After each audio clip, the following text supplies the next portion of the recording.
요한계시록은 예수님께서 반모섬에 유배되어 있던 사도 요한에게 주신 계시로서 로마의 압제하에 신음하고 있던 소아시아 7교회를 위로하고 그들을 믿음 안에서 더욱 굳건히 세우기 위해 주신 예언의 말씀이었습니다. 그런데 이 말씀은 그들뿐만 아니라 이 시대 모든 교회를 향한 예언의 말씀이기도 합니다. 당시 소아시아 7교회는 정말이지 절망의 끝자락에 서 있던 교회였습니다. 즉 안으로는 동족 유대인들의 이간질과 핍박이 계속해서 이어지고 있었고, 밖으로는 로마 제국으로부터 대박해가 극에 달해 있었기 때문입니다. 특별히 당시 로마 제국의 황제는 도미티아누스였는데, 그는 황제 칙령을 공포함으로써 그들에 대한 박해의 수위를 더욱 높여갔습니다. 즉 그는 자신의 형상을 딴 신전을 만들고 그 앞에 당신은 나의 주인, 나의 신입니다 라는 충성 맹세 서약을 강요했던 것이었습니다. 그리고 그것을 거부하는 자들에게는 사회적, 경제적, 정치적으로 엄청난 불이익을 주었던 것입니다. 하지만 오직 예수 그리스도만을 유일한 주인으로 참 하나님으로 섬기는 그리스도인들에게는 그것이 결코 용납될 수 없는 일이었습니다. 그래서 그들은 그것을 거부했고 그에 따르는 모든 박해와 불이익을 고스란히 감당했습니다. 하지만 그것에 따른 고통은 점차 커져갔습니다. 그래서 그들은 점차 지쳐갔습니다. 바로 그와 같이 힘겨운 상황 가운데 이 말씀이 사도 요한을 통해 소아시아 7교회를 향해 전해지고 있는 것입니다. 그리고 에베소 교회에 이어 두 번째로 언급되고 있는 교회가 바로 오늘 우리가 살펴볼 서머나 교회입니다. 그런데 우리가 눈여겨볼 점은 이 교회가 7교회 중에서 빌라델비아 교회와 더불어 그 어떤 책망도 없이 오직 주님의 칭찬과 위로만을 들은 교회라는 사실입니다. 이 얼마나 복되고 영광스러운 교회입니까? 그런데 주님께서는 그들을 칭찬하신 이후에 이 편지 후반부에서 그들을 끝까지 믿음의 반석 위에 굳게 서도록 하시기 위해서 한 가지 명령을 덧붙이고 있습니다. 그런데 그 말씀은 그들의 신앙을 더욱 굳건히 세우기에 충분했고 또한 그들의 지친 마음에 새 힘을 불어넣기에 충분했습니다.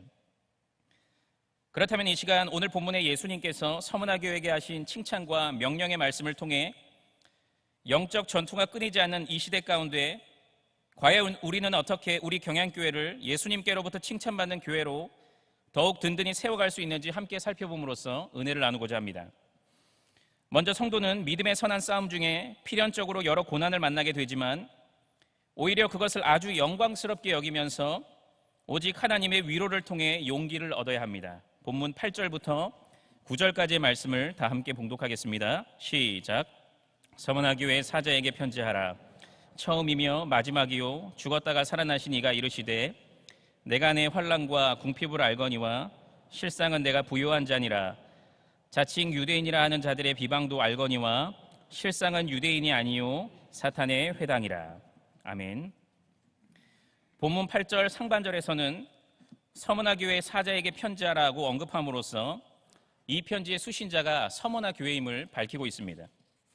그리고 이어지는 본문 8절 하반절에서는 이 편지의 발신자 또한 밝히고 있는데 곧 처음이며 마지막이요 죽었다가 살아나신 이 바로 예수 그리스도이십니다.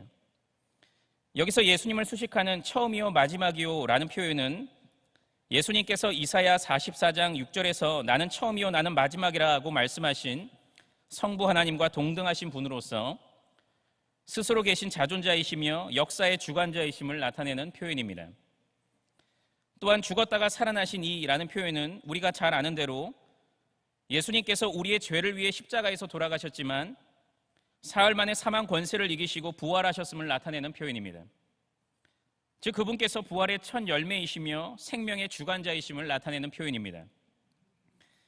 그런데 한 문장에 지나지 않은 예수님에 대한 이 소개는 당시 극심한 고난을 겪고 있던 서머나 교회 성도들에게 큰 위로가 되었을 뿐만 아니라 더 나아가 큰 용기를 주었을 것임에 틀림이 없습니다. 왜냐하면 당시 그들은 대적들의 극심한 박해와 위협으로 인해 죽음의 공포를 하루하루 견디며 살고 있었는데 그 말씀은 자신이 그처럼 목숨을 걸고 따르는 예수님께서 스스로 계신 자존자로서 로마를 넘어서 온 세상을 다스리실 뿐만 아니라 생명의 주관자로서 자신의 죽을 육신마저도 다시 살리시는 분이시라는 말씀이기 때문이었습니다. 그런데 이어지는 본문 9절 역시도 그들의 지친 마음을 다독이는 위로와 용기의 말씀이 되었는데 그것은 곧 내가 내 환난과 궁핍을 알거니와 라는 말씀이었습니다. 우리가 어떤 어려움에 처하게 될 때 가까운 누군가가 내가 내 마음 잘 알고 있어 하면서 어깨만 다독여줘도 그것이 얼마나 우리에게 큰 위로가 됩니까? 그런데 유일한 참신이신 예수님께서 그들을 향해 내가 내 어려움들을 하나도 빠짐없이 다 잘한다 라고 말씀하고 계시니 그것은 그들에게 새 힘을 불어넣기에 충분했던 것입니다. 한편 본문에 그들이 겪어야 했던 환난과 궁핍은 구체적으로 주님을 향한 믿음 때문에 그들이 겪어야 했던 여러 어려움들을 가리킵니다. 즉 먼저 앞서 언급한 대로 로마 제국에 거하는 모든 사람들은 1년에 한 번씩 도미티아누스 황제를 본따 만든 신전 앞에서 당신은 나의 주인, 나의 신입니다 라고 충성 맹세를 해야 했는데 그들은 그것을 하지 않았기 때문에 그들에게는 물리적 압박 외에도 여러 경제적 제재가 가해졌던 것이었습니다. 다시 말해서 그들은 장사를 하기 위해 필수적으로 가입해야 했던 상인조합에 가입할 수 없게 되었고 과도한 세금을 내야 했으며 심지어는 재산이 압류되는 일까지 겪어야 했던 것입니다. 그리고 그것은 극심한 경제적인 궁핍으로 이어져 끼니를 해결하지 못하는 일까지 발생하게 되었던 것입니다. 그런데 그들은 거기에 더해서 또 다른 큰 고통도 감수해야 했는데 그것은 곧 스스로를 하나님의 백성으로 자부하는 자칭 유대인들의 거센 핍박이었습니다. 즉 당시 유대인들은 유대인 회당에 소속되어 있으면 법적으로 황제 숭배에서 제외될 수 있었는데 그들은 회당에서 유대인 그리스도인들을 쫓아냄으로써 그들이 아무런 법적 보호를 받지 못하게 했을 뿐만 아니라 그들을 로마의 반역자로 몰아세움으로써 큰 어려움에 처하도록 만들었던 것입니다. 지금 예수님께서는 바로 그런 극심한 고통을 겪고 있던 서머나 교회 성도들을 향해 내가 너의 그런 어려움들을 하나도 빠짐없이 다 잘 알고 있다라고 말씀하심으로써 그들을 위로하셨던 것입니다. 그리고 예수님께서는 그 위로의 말씀에 이어서 그들에게 한 가지 역설적인 말씀을 하셨는데 그것은 곧 실상은 내가 부요한 자니라 라는 말씀이었습니다. 그런데 그것은 언뜻 들으면 참으로 이상한 말씀이 아닐 수 없었습니다. 왜냐하면 표면적으로만 보면 서머나 교회 성도들은 서머나 지역을 통틀어 가장 가난한 무리들이었기 때문입니다. 그렇다면 예수님께서 하신 그 말씀의 의미는 무엇이었습니까? 그것은 곧 그들이 비록 물질적으로는 극심한 빈곤 가운데 있지만 그들의 영적 상태는 아주 풍족하고 부유하다는 의미입니다. 즉 영적으로는 가장 부자라는 의미인 것입니다. 왜 그렇습니까? 그것은 바로 그들의 확고한 믿음 때문이었습니다. 즉 비록 그들은 앞서 살펴본 대로 극심한 핍박과 고난 가운데 모든 것을 다 잃은 상태였지만 주님을 향한 믿음만은 끝까지 잃지 않고 있었기 때문이었습니다. 즉 주님만은 끝까지 소유하고 있었기 때문이었습니다. 그리고 그분을 향한 그 뜨거운 사랑과 믿음은 그분을 위해 기꺼이 고난받는 것으로 이어졌기 때문이었습니다. 그래서 예수님께서는 그들에게 그처럼 내가 부요한 자니라 라고 칭찬하셨던 것입니다.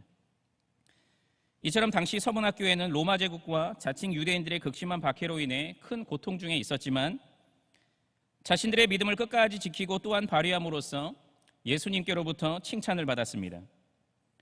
그리고 그들은 오히려 그것으로 인해 진정한 영혼의 만족과 풍요로움을 누릴 수 있었습니다.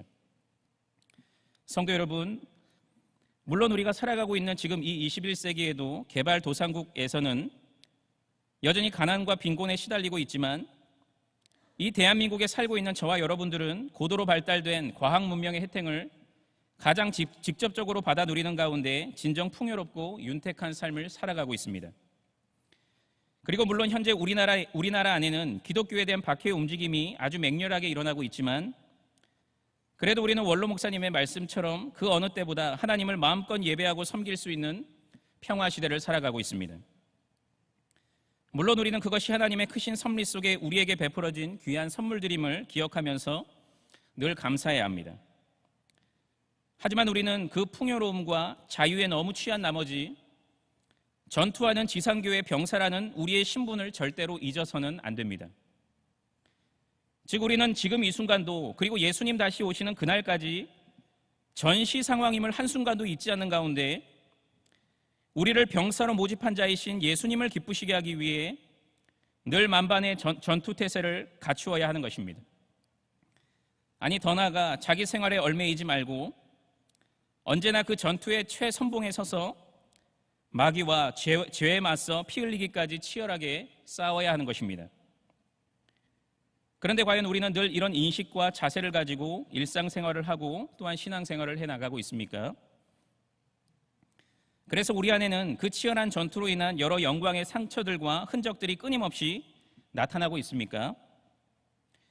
여러분, 포탄이 여기저기 떨어지고 총알이 오고 가며 이곳저곳을 기고 굴러야 하는 전쟁터에 있는 병사의 몸은 그야말로 만신창이가 될 수밖에 없습니다. 전쟁의 참상이 그들의 몸에 고스란히 드러날 수밖에 없는 것입니다.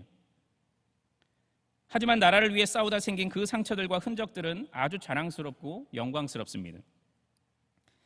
지난 2015년 8월 4일 비무장지대를 순찰하던 하재현 하사는 북한군이 설치한 목함질의 폭발로 인해 두 다리를 잃었고, 그와 함께 순찰하던 김정원 하사 역시도 부상당한 그를 부축하고 이동하던 중 또 다른 지뢰의 폭발로 인해 오른쪽 발목을 잃는 비극적인 사건을 겪게 되었습니다. 하지만 그들은 그 절망적인 상황 속에서도 모든 인터뷰 때마다 뜨거운 전우애와 애국심을 드러내었고, 그것은 국민들의 가슴을 뜨겁게 만들었습니다. 성도 여러분, 과연 누가 그런 그들을 그저 연민의 눈빛으로 바라볼 수 있겠습니까? 또한 감히 누가 다리를 잃은 그들의 모습을 그저 치근히 여기면서 동정할 수 있겠습니까? 오히려 그들의 불굴의 용기와 나라를 사랑하는 군인 정신에 박수를 보내면서 존경의 마음을 품지 않겠습니까?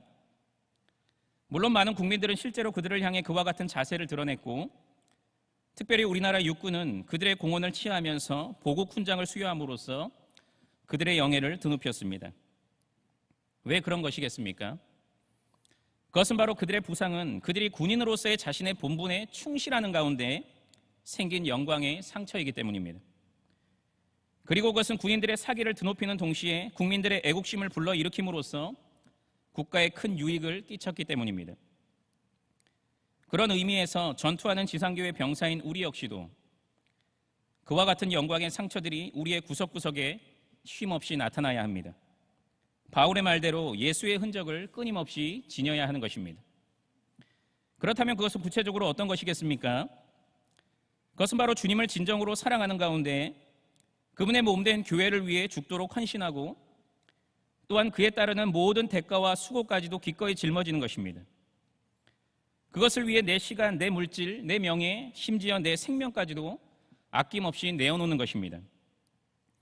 즉, 바쁘고 지친 일상 속에서도 나의 가장 값진 시간을 아낌없이 들여 모든 예배에 빠짐없이 참석하는 가운데 나를 구원해 주신 주님께 감사의 경배를 올려드리는 것입니다. 그리고 그런 가운데 그 얼마 남지 않는 시간까지도 또 쪼개어 주님께서 가족으로 맺어주신 영적 형제들을 부지런히 돌아보는 것입니다. 육신의 어려움이 있는 교구 식구들을 병문안하고, 어려운 일을 만난 전도회 회원들을 찾아가 위로하며, 낙심해 있는 구역 식구들을 찾아가 기도해주며 신앙의 권면을 해주는 것입니다. 또한 뼈 빠지게 벌은 값진 돈이기 때문에 인색해지는 것이 아니라 오히려 그렇기 때문에 더욱 하나님의 일을 위해서 아낌없이 내어드리는 것입니다. 이 물질을 드리면 이번 달 우리 집 살림이, 우리 기업의 재정이 더 빡빡해진다는 사실을 잘 알지만 그럼에도 불구하고 기쁨으로 내어드리는 것입니다. 3대 후원회비와 비전원금을 드리는 일로 인해 비록 더 큰 집으로 이사가는 것은 당장 꿈도 꾸지 못하지만 하나님 나라가 확장되는 것, 그것 하나만으로도 크게 기뻐하면서 즐거워하면서 내어드리는 것입니다. 주일에 가게를 열면 더 큰 수입을 올릴 수도 있겠지만 그것을 포기한 채 성도로서 마땅히 온전한 주일 성수에 힘쓰는 것입니다. 그리고 같은 마음가짐으로 모든 공예배 생활에 힘쓰는 것입니다. SFC 운동원들은 불신부모의 핍박과 선생님의 회유 가운데 그들보다 하나님을 더 두려워하는 마음으로 주일에 학원 특강 대신 예배를 선택하는 것입니다. 그리고 이미 대세가 되어버린 음란과 쾌락의 조류를 거슬러 거룩하고 순결한 빛과 소금의 삶을 꿋꿋이 살아가는 것입니다.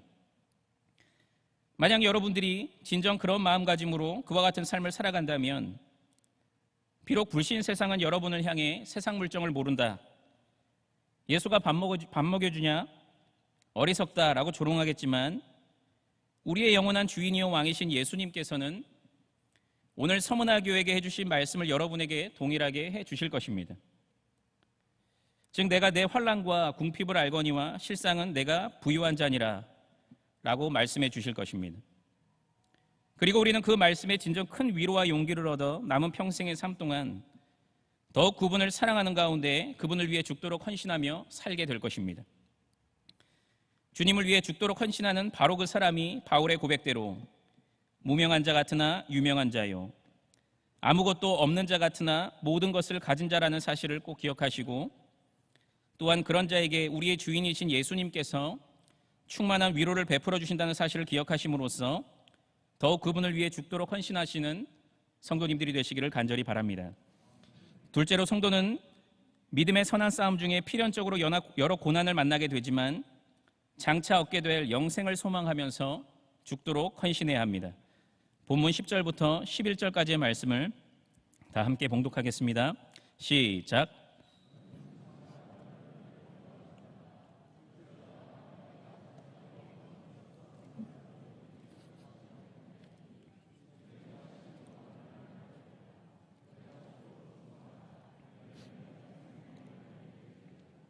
귀 있는 자는 성령이 교회들에게 하시는 말씀을 들을지어다. 이기는 자는 둘째 사망의 해를 받지 아니하리라. 아멘. 본문 10절에서 예수님께서는 그들에게 한 가지 예언의 말씀을 해주시는데, 그것은 곧 서문화 교회를 향한 대대적인 핍박에 대한 예언이었습니다. 그리고 구체적으로는 그들 중 몇 사람이 감옥에 갇히게 된다는 것이었습니다. 한편 예수님께서는 그들을 감옥에 넣은 자의 정체가 로마 황제나 자칭 유대인이 아니라 마귀라고 말씀하고 계십니다. 이것은 그리스도인들의 궁극적인 대적자가 공중의 권세 잡은 자 마귀임을 가르쳐주는 것입니다. 그런데 그들은 주님께서 재림하시기 전까지 집요하게 그 일을 해나갈 것입니다. 한편 예수님께서는 그와 같이 무서운 예언의 말씀을 하신 이후에 그들을 향해 그럼에도 불구하고 너는 장차 받을 고난을 두려워하지 말라라고 말씀하셨습니다. 왜 그렇습니까? 그것은 먼저 앞서 언급한 대로 예수님께서는 처음이며 마지막이요 죽었다가 살아나신 이가 되시기 때문입니다. 그 사실은 그 어떤 환난과 고난을 이겨내기에 충분한 이유와 원동력이 되는 것이었습니다. 또한 그들이 두려워해야 되지 말아야 하는 이유는 그들이 10일 동안만 환난을 받게 될 것이기 때문이었습니다. 즉 비록 그 환난이 견디기 힘든 엄청난 환난일 것임에는 틀림이 없지만 그것이 영원히 지속될 것은 아니기 때문이었습니다. 다시 말해서 그것이 문자적인 10일이 아니라 그것보다는 훨씬 더 긴 기간이 될 것이었지만 그것은 기한이 정해져 있는 환난일 것이기 때문이었습니다. 그래서 그들은 그 핍박을 두려워하지 않고 믿음의 선한 싸움을 끝까지 싸울 수 있는 것이었습니다. 그런데 예수님께서는 그들에게 그처럼 그저 그 고난을 두려워하지 않는 정도가 아니라 훨씬 더 적극적인 신앙의 자세를 요구하고 계시는데, 그것은 본문 10절 하반절의 말씀으로 곧 내가 죽도록 충성하라, 그리하면 내가 생명의 관을 내게 주리라 라는 말씀입니다. 여기서 충성하라는 것은 신실하라 라는 뜻으로서 주님을 향한 믿음을 지키라는 의미입니다. 그런데 본문은 여기에 죽도록이라는 수식어를 붙이고 있는데 이것은 죽음에 이르기까지 라는 의미입니다. 따라서 본문은 비록 주님을 향한 믿음 때문에 죽음에 이르게 되는 한이 있다 하더라도 그것을 끝까지 지키라는 의미인 것입니다. 즉 믿음 때문에 순교하게 되더라도 그렇게 하라는 것입니다. 그런데 그것은 실상 그들의 주인이신 예수님께서 그들을 위해 보여주신 신실함이었습니다. 즉 그분께서는 실제로 모든 성도를 위해 자신의 목숨을 내어주시기까지 하시면서 그 신실함을 보여주셨던 것입니다. 그리고 지금 예수님께서는 당신의 그 신실한 사랑을 이미 충만히 누린 그들을 향해 그것을 요구하고 계시는 것입니다. 한편 이어지는 본문에서는 그 믿음에 따른 결과, 곧 주님을 향해 끝까지 신실한 자들에게 주어지는 상급이 무엇인지를 가르쳐주고 있는데 그것은 바로 생명의 관을 얻게 되는 것이었습니다. 여기서 관은 왕이 쓰는 왕관이 아닌 운동 경기의 승자가 쓰게 되는 월궤관을 의미합니다. 즉 경기에 최선을 다하고 끝내 이긴 자에게 주어지는 승리의 표상으로서의 월궤관을 의미하는 것입니다. 그것은 아무에게나 주어지는 것은 결코 아닙니다. 오직 끝까지 경주하고 인내하여 결국 결승선 테이프를 끊는 자들에게만 주어지는 것입니다. 그런데 그것은 생명의 관이라고 했습니다. 이것은 비록 그들이 대적자들로부터 죽임을 당하게 되더라도 그 승리의 결과, 영원한 생명을 얻게 된다는 것입니다. 본문 11절의 말씀대로 둘째 사망, 곧 최후 심판을 통한 영원한 사망의 해를 받지 않고 저 새하늘과 새 땅에서 주님과 얼굴과 얼굴을 마주하는 가운데 영원토록 영광스럽게 살게 된다는 것입니다. 이것이 바로 믿음을 끝까지 지킨 자들이 얻게 되는 상급입니다.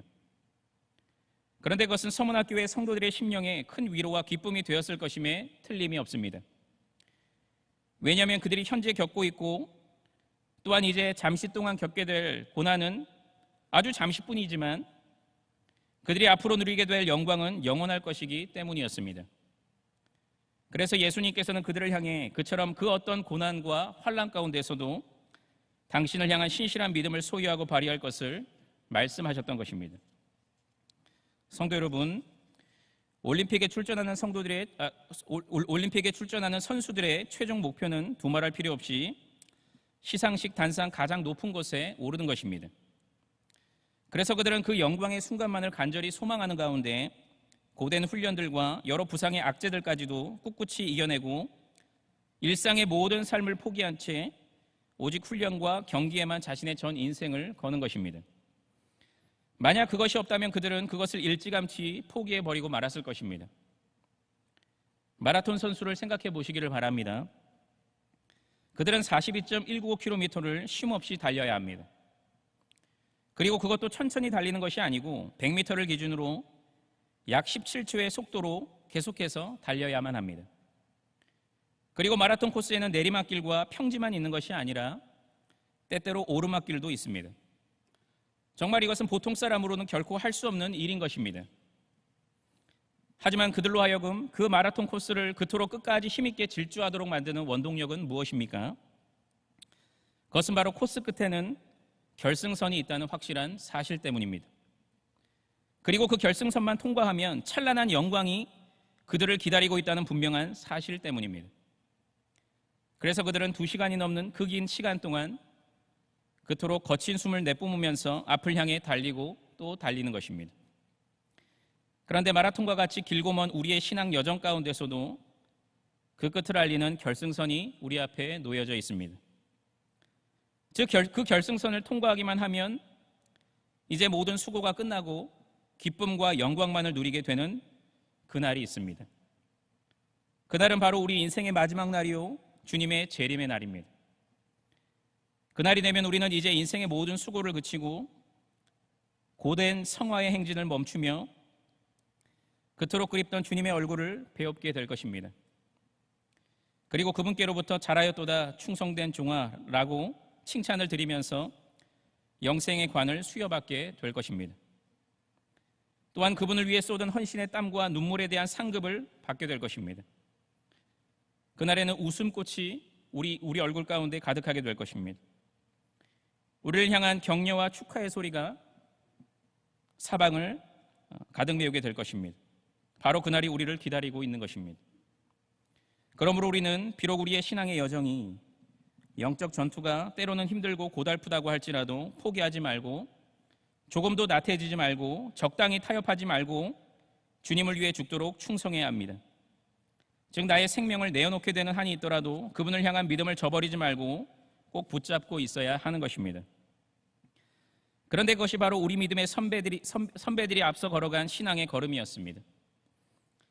종교개혁의 후예인 프랑스의 위그노는 로마 카톨릭의 개종을 거부하여서 사형 선고를 받고 감옥에 갇히게 되었는데 그들은 계속해서 그 믿음을 저버리지 않았을 뿐만 아니라 1층과 2층 중앙에 뚫린 구멍 사이로 시편 찬송을 부르면서 그 박해를 견뎌냈습니다. 당시 그들이 많이 부르던 찬송은 시편 68편이었습니다. 하나님이 일어나시니 원수들은 흩어지며 주를 미워하는 자들은 주 앞에서 도망하리이다. 갇힌 자들은 이끌어내사 형통하게 하시느니라. 이처럼 그들은 구원주이신 주님을 믿었고 최후 심판의 날을 굳게 믿었습니다. 그래서 그들은 그와 같이 절망적인 상황 가운데서도 포기하지 않고 견디고 또 견딜 수 있었던 것입니다. 아니 오히려 그분을 온 마음을 다해 찬송할 수 있었던 것입니다. 그렇다면 그들과 동일한 최후 승리, 최후 영광이 보장된 저와 여러분들은 과연 이 땅에서 어떤 삶을 살아가야 마땅하겠습니까? 물론 우리는 그 승리와 영광이 전혀 보장되지 않은, 아니 그것에 대해 전혀 알지도 못하는 불신자들처럼 살아서는 절대로 안 됩니다.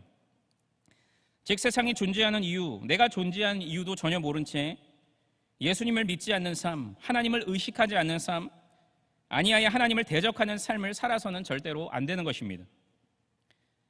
그런데 우리는 단지 그 정도 수준이 아니라 구원은 받았지만 뜨겁지도 차갑지도 않은 미지근한 신앙생활을 하고 있었던, 그래서 예수님께로부터 내 입에서 너를 토하여 버리리라 라는 무서운 책망을 받았던 라오디게아 교회처럼 살아서도 절대로 안 됩니다.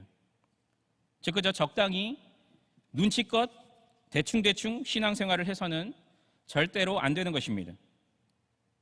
그런데 실상 우리의 신앙생활 속에는 그와 같은 모습이 얼마나 자주자주 나타나고 있습니까? 즉 우리는 인간의 존재의 이유가, 그리고 우리가 구원받은 이유가 하나님을 예배하기 위함임을 잘 알고 있음에도 불구하고 예배 생활에 소홀할 때가, 아니 그것을 아주 우습게 생각할 때가 참으로 많은 것입니다. 즉 우리는 주일이 거룩한 날로서 그날을 하나님께 온전히 드려야 함에도 불구하고 고작 아침 예배 한 번 드린 것으로 마치 자기가 하나님 앞에 해야 할 것을 다 한 것으로 여기는 것입니다. 그리고 그 나머지 시간은 자신의 육신적 욕망을 채우는데 아낌없이 다 써버리는 것입니다. 그리고 실제로 그런 이유에서 일부 예배를 드리는 사람도 적지 않은 것입니다. 그리고 어떤 성도님들은 주일에 하루 종일 교회 안에 있기는 하지만 정작 주일에 해야 할 일, 곧 영과 진리의 예배를 통해 하나님께서 우리를 위해 이루신 창조 사역과 재창조 사역, 곧 구원 사역을 묵상하는 가운데 그분을 뜨겁게 경배하고 그분 안에서 참되게 안식하는 일은 하지 않고 그 놀라운 은혜의 역사에 대한 감격과 하나님께 대한 경외심 없이 늘 습관적인 예배, 형식적인 예배, 감격이 없는 예배, 기쁨이 없는 예배만을 하나님께 올려드리는 것입니다. 그래서 하나님으로 하여금 너희가 내 제단 위에 헛되이 불사르지 못하게 하기 위하여 너희 중에 성전문을 닫을 자가 있었으면 좋겠도다. 내가 너희를 기뻐하지 아니하며 너희가 손으로 드리는 것을 받지도 아니하리라 하고 끊임없이 탄식하시도록 만드는 것입니다. 그리고 그들은 또한 그와 같은 마음 자세로 찬양대 대원으로, 주일학교 SFC 교사로, 구역장으로, SFC 위원으로, 또한 여러 직책으로 섬김으로써 하나님을 노엽게 하는 것은 물론이요 교회 지체들의 영혼을 지치고 상하게 만드는 것입니다. 그런데 그것은 주일 이후에 이어지는 우리의 엿새의 삶에도 악영향을 끼쳐서 우리로 하여금 거룩한 산 제사로서의 삶을 살지 못하도록 만듭니다. 즉 세상과 타협하고 세상과 버타는 것을 넘어 세상을 탐닉하는 삶을 살도록 만드는 것입니다. 그래서 우리 안에 계시는 성령 하나님을 탄식하도록 만드는 것입니다. 하지만 우리는 예수 그리스도의 십자가 대속으로 말미암아 구원의 은혜를 입은 자로서, 성령의 능력 가운데 사는 자로서, 그리고 무엇보다도 영원한 생명과 존귀한 상급이 보장된 자로서 하나님을 온전히 예배하고 의지하며 섬길 뿐만 아니라 그분을 위해 나의 모든 것을, 심지어 생명까지도 아낌없이 내어드릴 수 있어야 합니다. 그것이 바로 바울의 믿음이요 삶이 아니었습니까? 즉 그는 삶의 마지막 1분 1초의 순간까지 주님을 위해 자신의 전 삶을 제물 삼아서 그분께 바쳤던 것입니다. 그리고 교회들에게 그와 동일한 삶을 살아갈 것을 강권했던 것입니다. 그것이 바로 디모데후서 4장 6절부터 8절의 고백인데, 곧 그는 전제와 같이 내가 부어지고 나의 떠날 시각이 가까워왔도다. 나는 선한 싸움을 싸우고 나의 달려갈 길을 마치고 믿음을 지켰으니 이제 후로는 나를 위하여 의의 면류관이 예비되었으므로 주 곧 의로우신 재판장이 그날에 내게 주실 것이며 내게만 아니라 주의 나타나심을 사모하는 모든 자에게도니라 라고 당당히 선언했던 것입니다. 성도 여러분, 우리는 마지막 날 우리의 본향에서 반드시 우리의 주인이요 왕이신 예수님을 만나게 될 것입니다. 그리고 그분께서 우리의 눈물을 씻겨주시고 우리의 머리에 생명의 관을 씌워주실 것입니다. 그리고 주를 위해 헌신한 우리의 수고에 따라 분에 넘치는 상급을 주실 것입니다. 그 믿음이 바로 눈물 골짜기 같은 이 세상 속에서도 끝까지 우리의 믿음을 지킬 뿐만 아니라 온갖 핍박과 고난 가운데서도 예수 그리스도께, 그리고 그분의 몸된 교회에 더욱 충성하는 비결입니다. 비록 주님의 뒤를 쫓는 신앙의 여정은 힘들고 괴롭지만 언제나 놀라운 구원의 은혜를 기억하고 또한 최후 승리의 날을 소망하는 가운데 그분의 뒤를 더욱 바짝 쫓아가심으로써 영광스러운 생명의 관과 더불어 귀한 상급까지 받아 누리시는 모든 성도님들이 되시기를 바랍니다. 사랑하는 경영의 성도 여러분, 특별히 오늘 헌신을 재다짐하시는 집사회 회원 여러분, 오늘이 예수님의 위로와 권면은 당시 서머나 교회만을 위한 것은 결코 아닙니다. 왜냐하면 본문 11절에서는 귀 있는 자는 성령이 교회들에게 하시는 말씀을 들을지어다 라고 말씀하고 계시기 때문입니다. 즉 이 말씀은 재림 전까지 이 땅에 존속하는 모든 교회들에게 하시는 말씀으로서 지금 이 자리에 있는 저와 여러분에게도 동일하게 하고 계시는 말씀인 것입니다. 그러므로 우리는 우리의 전 생애 동안 경양교회를 중심으로 예수 세계화 운동을 힘차게 전개해 나갈 때 여러 핍박과 환란이 불어닥친다고 하더라도 오늘 본문의 말씀을 우리의 가슴속 깊이 새기는 가운데 언제나 충만한 위로를 공급받고 더 나아가 예수님께서 재림하시는 그날까지 우리의 믿음을 끝까지 지키는 가운데 그 운동을 힘차게 전개해 나가야 합니다. 즉 비록 세상은 끊임없이 우리를 향해 우리의 영원한 주인이신 예수님을 주인의 자리에서 끌어내리고 그 자리에 돈과 명예와 권력과 지식 그리고 너 자신을 앉히라고 윽박지르고 또 교명히 회유하지만 우리는 예수님만이 자존자로서 역사의 주관자이시며 부활의 첫 열매로서 생명의 주관자이심을 기억함으로써 조금도 흔들리지 말아야 하는 것입니다. 그리고 더 나아가 그런 영광스러운 주님을 끝까지 붙잡고 그분을 위해 고난받는 우리가 오히려 진짜 부요하고 영광스러운 존재임을 기억하는 가운데 마귀의 시험을 넉넉히 물리쳐야 하는 것입니다. 또한 우리는 우리에게 반드시 예비되어 있는 영광의 날, 곧 우리의 주인이신 예수님께서 우리의 눈물을 닦아주시면서 친히 우리의 머리에 생명의 관을 씌워주실 마지막 재림의 날을 소망하는 가운데 전투하는 지상교의 늠름한 병사로서의 영광의 상처를 많이 남겨야 하는 것입니다. 그 마지막 재림의 날 예수님께서는 내 영광을 위해 쌓아 올린 바벨탑은 하나도 기억하지 않으시고 오직 당신의 영광을 위해 얻은 그 영광의 상처들만을 뚜렷이 기억하시고 귀하게 여기시는 가운데 놀라운 상급을 허락해 주실 것입니다. 만약 이 진리를 굳게 믿는다면 과연 무엇이 우리를 굴복시키고 또한 우리로 하여금 주님 대신 세상을 선택하도록 만들 수 있겠습니까? 그리고 감히 우리가 어떻게 적당히 눈치껏 대충대충 신앙생활을 할 수가 있겠습니까? 오히려 우리는 마땅히 생애 최고로 남은 부스러기까지 다 죽을 힘을 다해서 신앙생활을 하지 않겠습니까? 내 심장을 즉시 그리고 신실하게 드리는 신앙생활을 하지 않겠습니까? 만약 오늘의 이 말씀이 정말 진리라면 주님 대신 세상을 선택하고 미지근한 신앙생활만 고집하는 바로 그것이 진짜 어리석고 미련한 행동이 될 것입니다. 마치 내 인생을 영원토록 보장해줄 백지수표 대신 잠시 잠깐의 행복만을 안겨줄 1,000원짜리 지폐 한 장을 선택하는 것 같은 정말 어처구니 없는 행동이 될 뿐인 것입니다. 우리는 그와 같은 어리석은 자가 되어서는 안 되지 않겠습니까? 우리는 비록 세상 사람들의 눈에는 가난해 보여도 주님 눈에 부유한 자가 되어야 되지 않겠습니까?